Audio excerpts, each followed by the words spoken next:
Peace in from the black holes of Dakota Territory, United States of Advertising.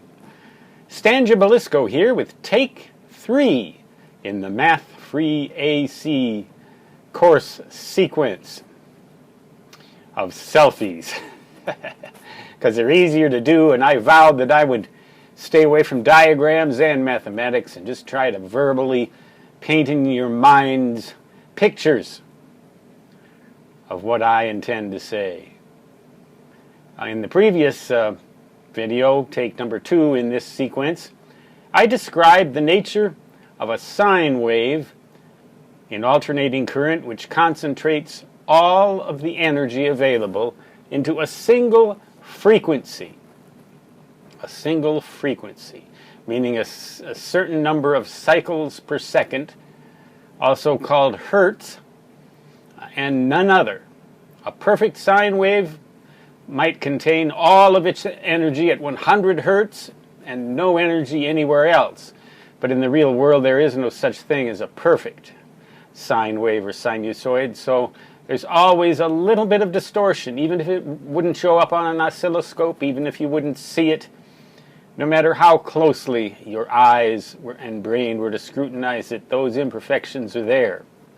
But there are some waves in AC that are far from sine waves. Square waves, for example, where the wave drops off abruptly, reaches a minimum, stays there, rises abruptly, reaches a maximum, stays there for the same length of time that it stayed for the minimum, and then back down again.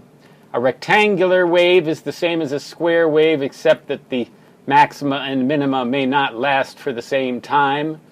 You have ramp waves and sawtooth waves where there's a gradual steady rise and then an abrupt decay. That's what they call the increase, is the rise, and the drop-off is called the decay.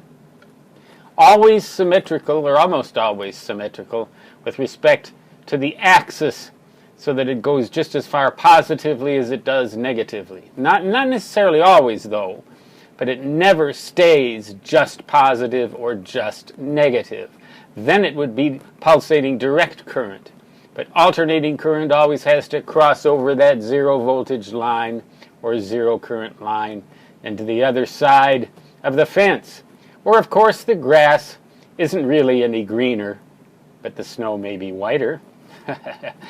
But the point being here, those types of waves contain not only energy at a certain frequency, say 100 hertz, but at multiples of that frequency, 200, 300, 400, and so on hertz.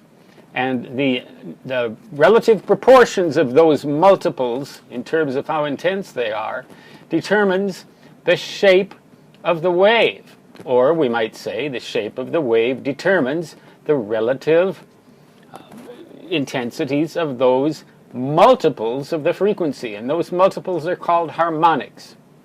So that, for example, if you have a 100 hertz main signal called the fundamental frequency, 200 hertz is the second harmonic, 300 hertz is the third harmonic, 400 hertz is the fourth harmonic, and 999 hertz, 999,000 hertz is the 999th harmonic. Well, you get the drift.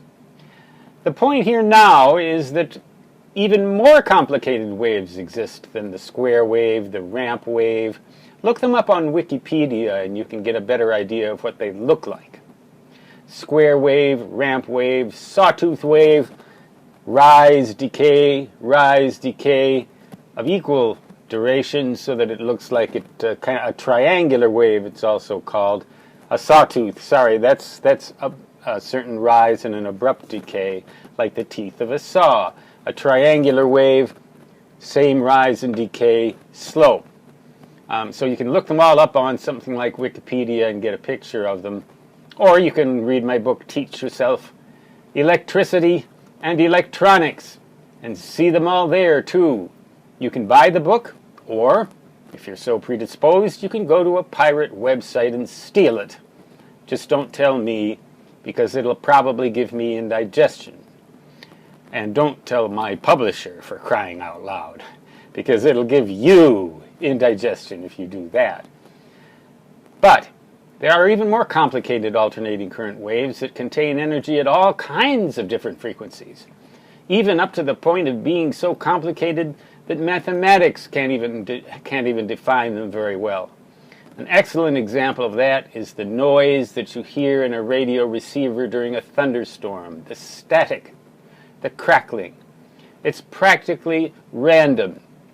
Whether there really is such a thing as truly random fluctuation is a debate for an entirely different set of videos, but if you're going to analyze those things, mathematics starts to break down and you need something else.